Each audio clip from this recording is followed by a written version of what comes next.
Good evening everyone. आज हम हिंदी और इंग्लिश के कुछ इंपॉर्टेंट क्वेश्चन डिस्कस करेंगे जो कि आने वाले एग्जाम में आपको काफ़ी हेल्प करेंगे। तो चलिए देखते हैं आज का पहला प्रश्न। Antonym of the word zenith is. Zenith शब्द का एंटोनियम जो है वो क्या है? तो जेनिथ का जो विपरीतार्थक शब्द है वो क्या है? जेनिथ का विपरीतार्थक शब्द नादिर है। सबसे पहले आपको जेनिथ का मीनिंग पता होना चाहिए कि जेनिथ का मीनिंग क्या होता है। जेनिथ का मीनिंग होता है शीर्ष बिंदु और नादिर का मीनिंग होता है पतन। नेक्स्ट क्वेश्चन देखिए, meaning of the idiom to show a clean pair of heels. तो इसका सही आंसर होगा option D, to run away. Option D इसका सही आंसर होगा। नेक्स्ट देखिए, ये खाली स्थान है। I urged on my son the importance of hard work. Option A इसका सही आंसर होगा। I urged on my son the importance of hard work. Next देखिए 168, फ वर्ण का उच्चारण स्थान। फ वर्ण का उच्चारण स्थान क्या है? फ वर्ण का जो उच्चारण स्थान है वो ओष्ठ है। ऑप्शन ए इसका सही आंसर होगा। तत्सम शब्द क्या है? इनमें से तत्सम शब्द कौन सा है? तो कपाट इनमें से तत्सम शब्द है। ऑप्शन बी इसका सही आंसर होगा। अर्थी शब्द का विपरीतार्थक शब्द कौन सा है? तो अर्थी शब्द का जो विलोम शब्द है वो कौन सा है? प्रत्यर्थी इसका विलोम शब्द है। ऑप्शन डी इसका सही आंसर होगा। प्रत्यर्थी इसका विलोम शब्द है। नेक्स्ट देखिए, आपको करेक्टली स्पेल्ड वर्ड चूज करने हैं। Choose the correctly spelled word out of the four given alternatives A B C and D. तो स्ट्रिंजेंट का आपको सही स्पेलिंग चूज करनी है कि स्ट्रिंजेंट की सही स्पेलिंग कौन सी होती है। तो सबसे पहले आपको ये पता होना चाहिए कि स्ट्रिंजेंट का मीनिंग क्या है। तो स्ट्रिंजेंट का जो मीनिंग है वो नियम या कानून है, या फिर आप कह सकते हैं कि कठोर नियम या कठोर कानून है इसका जो हिंदी में मीनिंग है। आपको अगर हिंदी में मीनिंग पता होंगे तो आपको क्वेश्चनों के जो हैं सिनोनियम और एंटोनियम आसानी से आप जान पाओगे या फिर आप याद रख पाओगे।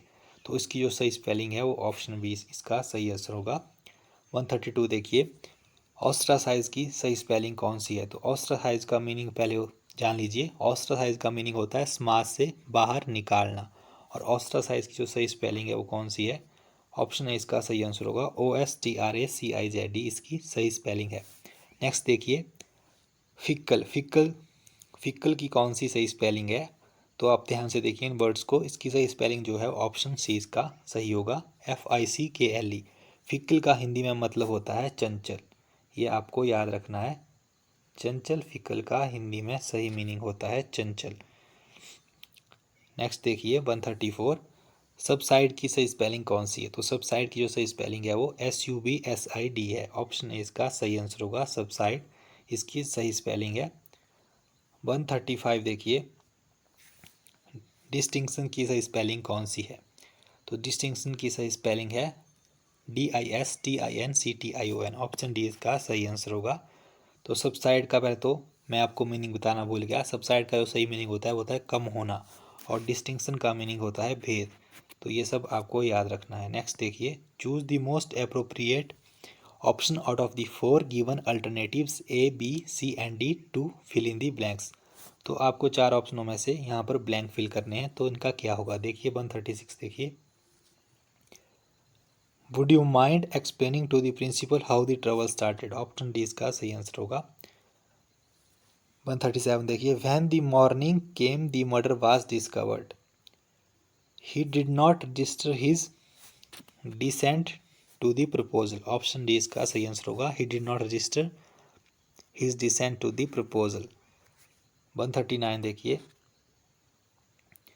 इन large cities people are cut off from the nature. Option C इसका सही आंसर होगा। Let's make up our quarrel and be friends again. Option A इसका सही आंसर होगा। 140 का ऑप्शन ए सही आंसर होगा। नेक्स्ट देखिए 141, choose the appropriate option out of the four alternative. आपको फोर अल्टरनेटिव्स में से सही ऑप्शन चुनना है जो कि वर्ड जो कि सेंटेंस है उसका एक्सप्रेशन है उसका सही मीनिंग बता सके। The best which best convey the meaning of the given expression, a man who is having the qualities of woman। तो इसका सही आंसर होगा लोकासियस। लोकासियस इसका सही आंसर होगा। Option A. लोकासियस का मीनिंग क्या होता है? लोकासियस का मीनिंग होता है बातूनी। हिंदी में इसका जो अर्थ होता है वो बातूनी होता है। 142 देखिए, the place which provides both board and lodging. तो इसका सही आंसर होगा इन या फिर मॉर्टल या दोनों। तो फाइनल आंसर की मैं बी और डी दोनों दिया गया है, तो आप कोई भी कर सकते हैं। ये आपका करेक्ट होगा इन या मोटल। इन क्या होता है हिंदी में? इन सराय को इन बोलते हैं। नेक्स्ट देखिए, to surround the arm forces. Option A है siege, B attack, C siege, D besiege. तो इसका सही आंसर होगा बिसाइज। ऑप्शन डी इसका सही आंसर होगा बिसाइज। ऑप्शन डी इसका सही आंसर होगा to surround with arm forces. 144 देखिए, a cure for all disease. तो इसका क्या सही आंसर होगा? पेनासिया इसका सही आंसर होगा। पेनासिया का जो हिंदी में मीनिंग होता है वो क्या होता है? रामबाण। रामबाण इसका हिंदी में मीनिंग होता है, आपको ये याद रखना है। रामबाण पेनासिया का हिंदी में मीनिंग होता है रामबाण। नेक्स्ट देखिए, tumour which is not likely to spread. A tumour which is not likely to spread. तो इसका सही आंसर क्या होगा? बेनाइन, या फिर localised, C dead, D malignant. Malignant. तो इसका सही आंसर होगा बेनाइन। ऑप्शन ए इसका सही आंसर होगा बेनाइन। 145 का ऑप्शन ए सही आंसर होगा बेनाइन। नेक्स्ट देखिए, यहाँ पे हमें इनके अपोजिट मीनिंग चूज़ करने हैं। तो देखिए 146, विंडिकेट का अपोजिट मीनिंग क्या होगा? यहाँ पे हमें, जैसा कि मैंने आपको बताया कि जो ऊपर वर्ड दिया गया है उन नीचे ऑप्शनों में से अपोजिट मीनिंग चूज़ करना है। तो विंडिकेट का अपोजिट मीनिंग होता है कंडेम। ऑप्शन बी इसका सही आंसर होगा कंडेम। विंडिकेट का अपोजिट मीनिंग होता है। विंडिकेट का जो हिंदी में अर्थ होता है वो क्या होता है? साबित करना। जब तक आपको शब्दों के हिंदी में अर्थ नहीं आएंगे तब तक आप एंटोनियम सिनोनियम नहीं कर पाओगे। तो आपको अपनी वोकेबलरी पे ध्यान देना है। ज़्यादा से ज़्यादा वर्ड मीनिंग सीखने की कोशिश कीजिए, या फिर डिक्शनरी का यूज़ कीजिए। डेली 1 से 2 शब्द सीखने की कोशिश कीजिए, ताकि आपको इंग्लिश में कोई दिक्कत ना हो और आपकी वोकेबलरी भी स्ट्रांग हो, और आने वाले कई एग्ज़ाम में आपको इससे काफ़ी हेल्प मिलेगी। कन्वेने का जो एंटोनियम होता है वो क्या होता है? तो इसका सही एंटोनियम होता है, पहले तो इसका वर्ड जान लीजिए। इसका वर्ड मीनिंग होता है, सॉरी इसका मीनिंग जान लीजिए। इसका मीनिंग होता है बुलाना। तो इसका सही आंसर होगा ऑप्शन है कैंसल। इनिमिकल। इनिमिकल का जो मीनिंग होता है वो होता है विरोधी। तो इसका अपोजिट होगा फ्रेंडली। आर्टिफिशियल का मीनिंग जो होता है वो होता है कृत्रिम। इसका अपोजिट होगा नेचुरल, यानी कि प्राकृतिक। कल्पेबल का जो मीनिंग होता है वो होता है पीने योग्य, और इसका जो नेगेटिव होगा वो होगा डिफेंडेबल। ऑप्शन डी इसका सही आंसर होगा डिफेंडेबल। आगे चलते हैं। आगे हिंदी के कुछ शुद्ध शब्द देखने हैं हमें। 151 क्वेश्चन देखिए। तो गिरिंदर देखिए, गिरिंदर का जो शुद्ध शब्द है वो कौन सा होगा? ध्यान से देखिए इन सभी ऑप्शनों को। गिरिंदर का जो शुद्ध शब्द है वो ऑप्शन ए होगा गिरिंदर। 152 देखिए, अति उत्तम। अति उत्तम का जो शुद्ध शब्द है वो कौन सा होगा? अति उत्तम का सही शुद्ध शब्द होगा ऑप्शन बी निर्जल में कौन सा शुद्ध शब्द होगा? निर्जल में ऑप्शन सी। ऑप्शन सी इसका सही आंसर होगा। उन्नति शब्द में शुद्ध शब्द देखिए 4 ऑप्शनों में से, तो ऑप्शन ए सही आंसर होगा 154 का ऑप्शन ए। 155 देखिए, अधिकांश में शुद्ध शब्द कौन सा होगा? तो अधिकांश का जो शुद्ध शब्द है वो ऑप्शन डी इसका सही आंसर होगा। आप ध्यान से देखिए इनको। अगर आपको वीडियो तेज़ लग रही है तो आप वीडियो को स्लो करके भी देख सकते हैं। आगे चलते हैं। अब हमें सही अर्थ जानने हैं शब्दों के। इंग्लिश में शब्द दिए गए हैं, हमें हिंदी में इनके सही अर्थ जानने हैं। तो क्रेडिट का सही अर्थ क्या होगा? ये तो आप सबको पता ही होगा। क्रेडिट का जो सही अर्थ है वो क्या होगा? क्रेडिट जमा करना। या फिर हम किसी को क्रेडिट का एक और मीनिंग होता है, हम किसी को किसी बात का क्रेडिट या देते हैं तो उसको कहते हैं श्रेय देना। नेक्स्ट देखिए 157, अलॉटमेंट। अलॉटमेंट। तो अलॉटमेंट का मीनिंग क्या होगा? अलॉटमेंट का मीनिंग होगा आवंटन। यहाँ पर ऑप्शन में नहीं दिया है और फाइनल आंसर की में ये स्क्रैप कर दिया गया था, तो आपको याद रखना है आवंटन जो है अलॉटमेंट का सही मीनिंग होगा आवंटन। आवंटन इसका सही मीनिंग होगा, तो आपको ये याद रखना है। नेक्स्ट देखिए रिप्रेजेंटेटिव। तो रिप्रेजेंटेटिव का हिंदी में सही मीनिंग क्या होता है? इसका सही मीनिंग होता है प्रतिनिधि। ऑप्शन सी इसका सही आंसर होगा। कंपेंसेशन क्या होता है? तो कंपेंसेशन का अर्थ होता है मुआवजा। ऑप्शन बी इसका सही आंसर होगा। एडजर्नमेंट का सही आंसर होगा स्थगन। ऑप्शन डी एडजर्नमेंट का सही आंसर होगा स्थगन।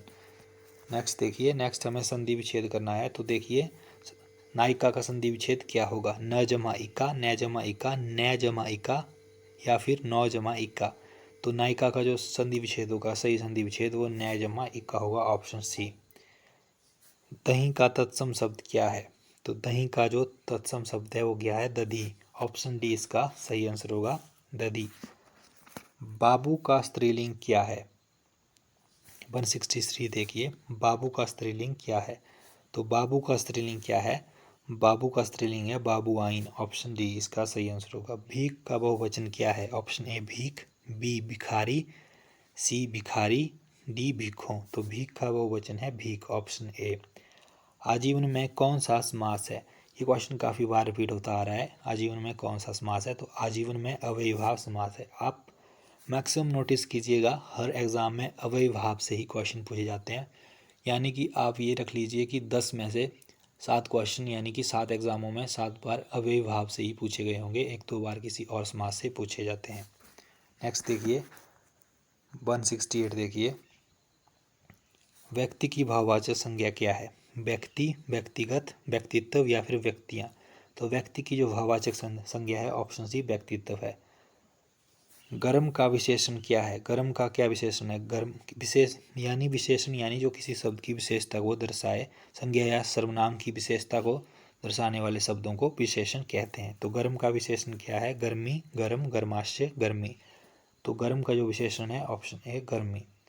सगुण में कौन सा उपसर्ग है? सगुण में कौन सा उपसर्ग है? स, सग, गुण या फिर न। तो सगुण में स उपसर्ग है, ऑप्शन ए। कान का पर्यायवाची क्या है? तो कान शब्द का पर्यायवाची क्या है? तट, कर्ण, कष्ट या द्विज। तो कान का पर्यायवाची कर्ण है, ऑप्शन बी इसका सही आंसर होगा। 170 देखिए, चोली दामन का साथ मुहावरे का क्या अर्थ है? तो चोली दामन साथ मुहावरे का अर्थ है पक्का साथ, option A. Option A, option A होगा 170 का पक्का साथ। नेक्स्ट चलिए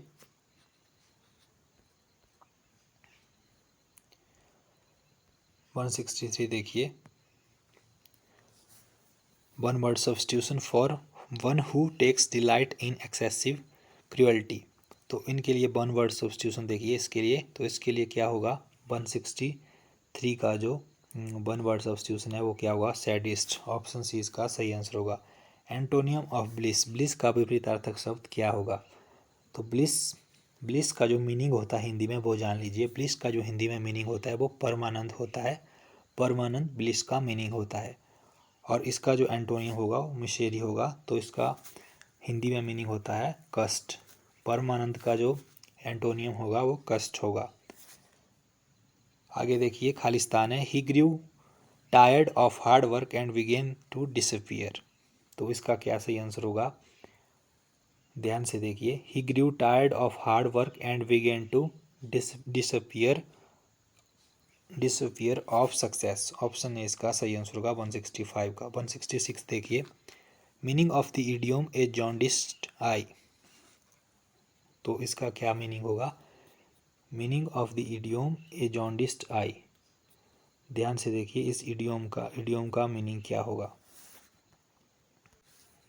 इसका सही मीनिंग होगा ऑप्शन डी प्रीजुडाइस, ऑप्शन डी इसका सही आंसर होगा। नेक्स्ट देखते हैं 167, हाथ डालना मुहावरे का क्या अर्थ है? आरंभ करना, अनुनय विनय करना, परवश करना, अभ्यस्त हो जाना। हाथ डालना मुहावरे का अर्थ है आरंभ करना। भास्कर का पर्यायवाची शब्द क्या है? भास्कर का पर्यायवाची शब्द है मार्तंड, ऑप्शन ए इसका सही आंसर होगा। मार्तंड जो है वो भास्कर का पर्यायवाची शब्द है। नेक्स्ट देखिए 95, ही एम्फेसाइज्ड हिज पॉइंट। तो इसमें क्या होगा? ऑन हिज पॉइंट या एट हिज पॉइंट या ओवर हिज पॉइंट या फिर नो प्रेपोजिशन नीडेड। तो इसका सही आंसर होगा no preposition needed, option D इसका सही आंसर होगा। He emphasized his point. Synonym of the word fascinate is, fascinate शब्द का जो सिनोनियम है वो क्या होगा? Charm, encourage, employ, exchange. तो सबसे पहले आपको ये पता होना चाहिए कि फैसिनेट का जो मीनिंग है वो क्या होता है। तो इसका हिंदी में मीनिंग होता है रिझाना। तो इसका सिनोनियम होगा चार्म यानी कि आकर्षण, ऑप्शन ए इसका सही आंसर होगा। Antonym of the word feeble is, feeble शब्द का जो विपरीतार्थक शब्द है वो क्या होगा? तो फीबल का जो मीनिंग होता है वो होता है कमज़ोर। फीबल यानी कमज़ोर। फीबल शब्द का जो मीनिंग है वो होता है कमज़ोर। तो इसका जो एंटोनियम होगा वो क्या होगा? रोबस्ट। रोबस्ट का मीनिंग होता है मजबूत। फीबल कमज़ोर और रोबस्ट मजबूत, तो एंटोनियम होगा फीबल का रोबस्ट। नेक्स्ट देखिए, कलेजे पर सांप लौटना मुहावरे का क्या अर्थ है? बहुत दुखी होना, चैन न पड़ना, मरने के करीब होना, ईर्ष्या से जलना। तो कलेजे पर सांप लौटने मुहावरे का अर्थ है ईर्ष्या से जलना। ऑप्शन डी इसका सही आंसर होगा। पीछे पीछे चलने वाले के लिए एक उपयुक्त शब्द है, तो पीछे पीछे चलने वाले के लिए कौन सा उपयुक्त शब्द है? अनुगामी। ऑप्शन ए सही आंसर होगा 99 का। शुद्ध शब्द देखिए, तो यहाँ पर चांदी जो है वो किस तरह से शुद्ध रूप में लिखा जाएगा? देखिए 4 ऑप्शन दिए हैं, तो चांदी जो है वो ऑप्शन ए 100 का, चांदी इस तरह से शुद्ध शब्द में लिखा जाएगा। ऑप्शन ए 100 का सही आंसर होगा। ध्यान से देख लीजिए, ऑप्शन ए होगा 100 का, 99 का ऑप्शन ए होगा और 98 का ऑप्शन डी। आगे चलते हैं।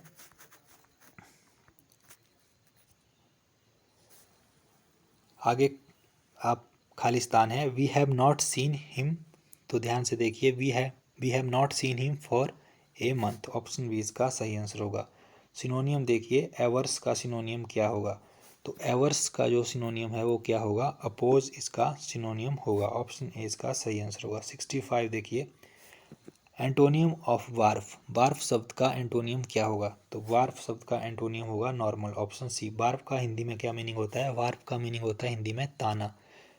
नेक्स्ट देखिए, idiom of to take stock of.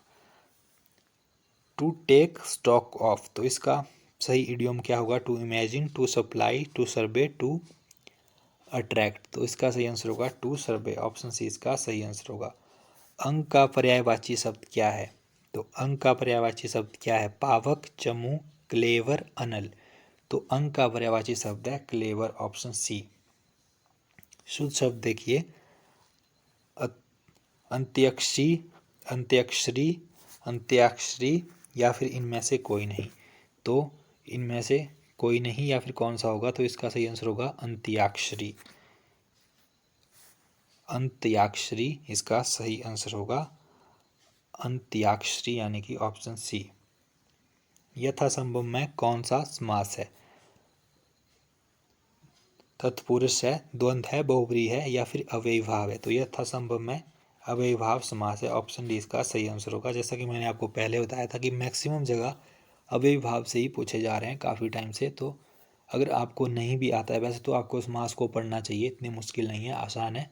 अगर आपको फिर भी समास के बारे में नहीं आता और आपको तुक्का ही लगाना है, तो आप ऐसे भी आपने अगर गलत तुक्का लगाया तो आप मार्क्स तो आपका गया ही। तो इससे अच्छा है कि आप अव्ययीभाव पर ही टिक करके आएँ, क्योंकि अव्ययीभाव आपका सही होने के चांसेस 99% अव्ययीभाव के सही होने के चांसेस हैं। नेक्स्ट देखिए, अंत पाना मुहावरे का क्या अर्थ है? अंत पाना मुहावरे का क्या अर्थ है? अंत पाना मुहावरे का पता लगाना, पता पाना, पता पानी, समाप्त करना। अंत पाना मुहावरे का अर्थ है पता पाना। पता पाना, ऑप्शन बी इसका सही आंसर होगा। पता पाना अंत पाना मुहावरे का अर्थ है। तो ये आज का हमारा लास्ट क्वेश्चन था। बाकी अगर वीडियो अच्छी लगे तो वीडियो को लाइक ज़रूर करें और चैनल को सब्सक्राइब करना ना भूलें और वीडियो को ज़्यादा से ज़्यादा शेयर करें। और बाकी जीके के लिए और hpssc की एग्ज़ाम के प्रिपरेशन के लिए जुड़े रहिए हमारे साथ। धन्यवाद।